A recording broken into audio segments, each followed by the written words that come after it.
Sur la carte postale, Malaga a tout de la station balnéaire. 4 millions de visiteurs déferlent dans cette ville côtière andalouse. Comment se défaire de cette image de tourisme de masse et comment transformer la ville natale de Picasso en destination culturelle de référence? Le maire a fait appel à un musée français. Depuis 2015, le Centre Pompidou a installé une succursale temporaire sur le port de la ville.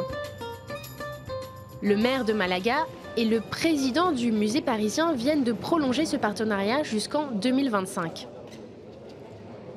Nous avons trouvé avec le Pompidou de Paris un partenaire extraordinaire, très positif, qui a compris la vocation de Malaga, qui comprend la visibilité internationale que nous cherchions et aussi la vocation culturelle de la ville. Cette délocalisation à l'étranger est une première pour le Centre Pompidou, un atout pour le musée qui vend ainsi sa marque et valorise le savoir-faire de ses conservateurs. Une manière aussi de rentabiliser sa collection d'art immense. Nous avons 120 000 œuvres. C'est une des 2 plus grandes collections d'art contemporain au monde, en réalité. Nous en exposons 5%. Mais l'idée, c'est aussi de porter cette collection à l'international, de la faire voir à l'international.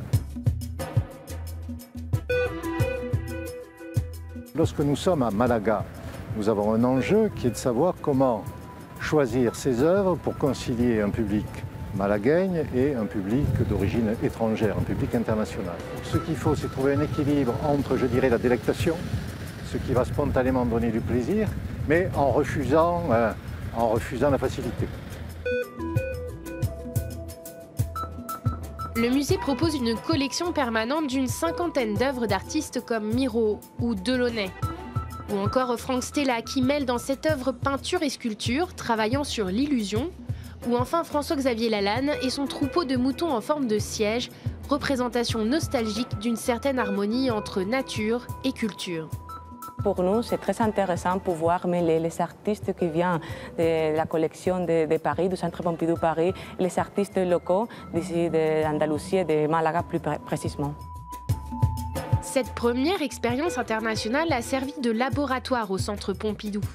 2 autres succursales du musée doivent ouvrir bientôt à Bruxelles et à Shanghai. Il y a un intérêt économique bien sûr, mais cette expansion permet aussi à la France d'assurer son rayonnement culturel indissociable du soft power français.